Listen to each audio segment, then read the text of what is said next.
बहुत से लोग मुझे कहते रहते हैं कि भाई साहब पैसे से पैसा कैसे बनाएं। तो आज की इस वीडियो में मैं आपको बताऊंगा कि कैसे आप लोग पैसे से पैसा बना सकते हैं और मैंने कैसे जो पैसे से पैसा बनाया है आज की हम इस वीडियो में जानने वाले हैं। सबसे पहला पॉइंट, बहुत से लोग अपनी जिंदगी को कोसते रहते हैं, यानी उनके गरीब परिवार में पैदा हुआ है, उनके पास पैसा नहीं है, या उनके परिवार में माता पिता उनके गरीब फैमिली से बिलोंग करते हैं तो उनके पास बजट नहीं है, तो वो अपनी जिंदगी को कोसते रहते हैं कि भाई साहब हमारी जिंदगी वैसी है वैसी है। तो आप इन चीज़ों को इग्नोर करो।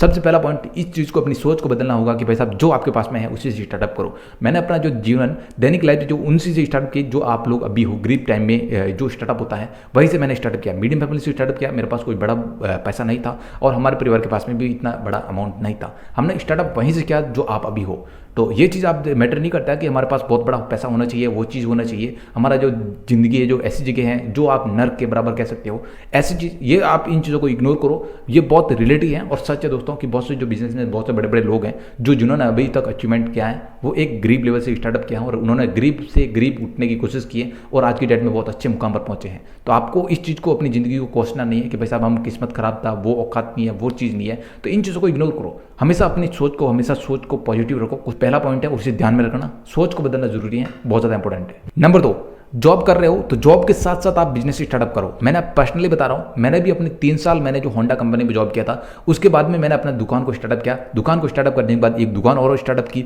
इसी प्रकार हमने दुकानों को स्टार्टअप करते करते जो आज अच्छे मुकाम पर पहुंचे हैं। तो ये सब मैं आपको बता रहा हूँ, ऐसे ही नहीं बता रहा हूँ। हमने पहले जो स्टार्टअप हमने जॉब से किया था, जॉब से अच्छा खासा पैसा बनाया, सेविंग की, उसके बाद में हमने एक धंधे में डाला, धंधे से अच्छा अर्निंग हुआ, तब हमने एक और धंधा डाला। तो ऐसे आपको करना है। पहले आपको जॉब करनी है, यदि आपके पास पैसा नहीं है तो आपको जॉब करना है। जॉब के बाद में आपको बिजनेस स्टार्टअप करना है, उससे आपको अच्छा खासा अर्निंग आने लगे, तब जॉब छोड़ के आप बिजनेस में आ जाओ।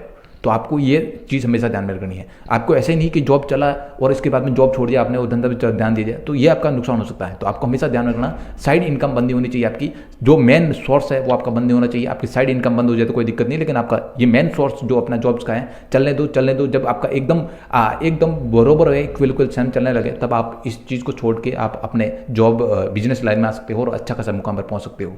ये चीज़ हमेशा ध्यान रखना। नंबर 3, खर्चे कम करो। बहुत से लोग जो अपने औकात से बाहर जो चीज़ों को खरीद देते हैं, जैसे कि जो आईफोन, जो चीज़ आईफोन की जरूरत नहीं है आपको तो आईफोन मत लो। आपको कार की जरूरत नहीं है तो कार मत लो। भाई साहब आपको बाइक की जरूरत नहीं है तो बाइक मत लो। आपकी औकात नहीं है अभी तो आप मत लो। आप दिखावटी चीज़ों में मत जाओ। बहुत से लोग अपने जो जेब में जो पैसा होता नहीं है और आईफोन किस्तों पे ले आते हैं। तो ये चीज़ें मैं आपको कह रहा हूँ कि इन चीज़ों को इग्नोर करो। मैं पर्सनली आपको बता रहा हूँ दोस्तों कि हम इन चीज़ों को बिल्कुल जो इग्नोर करते हैं और हमारे को इन चीज़ों को कोई मतलब भी नहीं होता है। हम ऐसी चीज़ों में इन्वेस्ट करते हैं जहाँ से मेरे को इर्निंग होती है। प्रेजेंट टाइम में आपको बता रहा हूँ, मैंने जो 2 कैमरे और भी बाय किए हैं जिनसे मेरे को अच्छी खासी अर्निंग होगी। अभी प्रेजेंट टाइम में क्या है, वेडिंग का प्रोग्राम चल रहा है, बहुत सी शादियाँ होने वाली हैं, तो हमने जो अलग जो चीज़ में पैसा लगाया है, प्रेजेंट टाइम में हमारे पास और भी कैमरे चल रहे हैं, बट हमने सोचा कि यार अभी इस टाइम पर बुकिंग ज़्यादा आ सकते हैं, तो हमने 1-2 और कैमरे परचेज किए। तो हमेशा इस चीज़ को ध्यान में रखो, पैसा हमेशा ग्रोथ करना है तो आपको ऐसी जगह इन्वेस्ट करना है जहाँ से आपको पैसा मिल सके।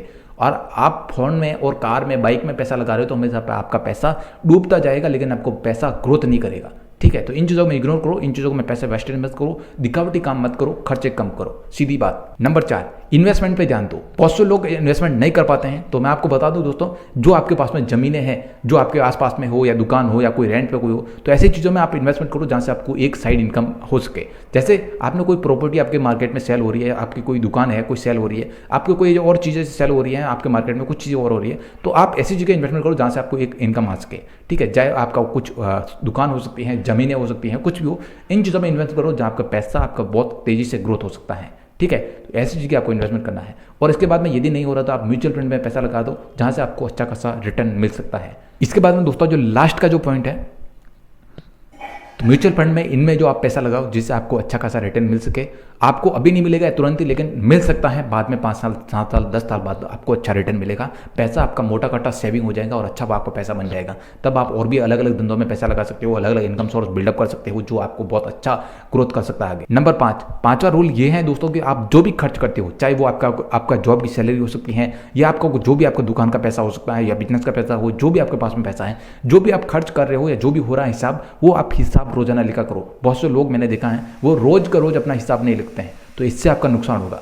क्योंकि सच बता रहा हूँ दोस्तों, आपको ये चीज़ पता नहीं होती है कि भाई साहब कल हमने क्या खर्च किया, कल हमने वहाँ पे पैसे कैसे दिए और कौन से जगह दिए थे, क्या उसका क्या काम था, ये हमारे दिमाग से निकल जाता है। 10 दिन बाद हमारे को पता नहीं रहेगा कि हमने उस तारीख को कौन सा पैसा दिया था, कितना पैसा दिया था, कोई पता नहीं रहेगा। तो हमेशा हिसाब जरूर लिखो, अपना जो भी हो रहा है महीने का काउंट करो, उसको देखो कि कितना बजट जा रहा है बाहर, कितना क्या है और आपके पास में कितनी सेविंग रही है। ये सब चीज़ आप नोट डाउन करो, समझो और हिसाब से हिसाब रखो कि ऐसा ना हो कि आपको जो कमा रहे हो 10,000 और आप उड़ा रहे हो 10,000, 12,000, 15,000, तो ये आपके लिमिट से बाहर हो जाएगा। तो हमेशा आप हिसाब लिखोगे तो आपको पता रहेगा कि भाई साहब 2,000 गया है, इस महीने 3,000 जाने वाला है या 4,000 जाएगा, और ये जो 6,000 गया है तो उसके लिए गया है, तो आपको इस चीज़ का आइडिया रहेगा।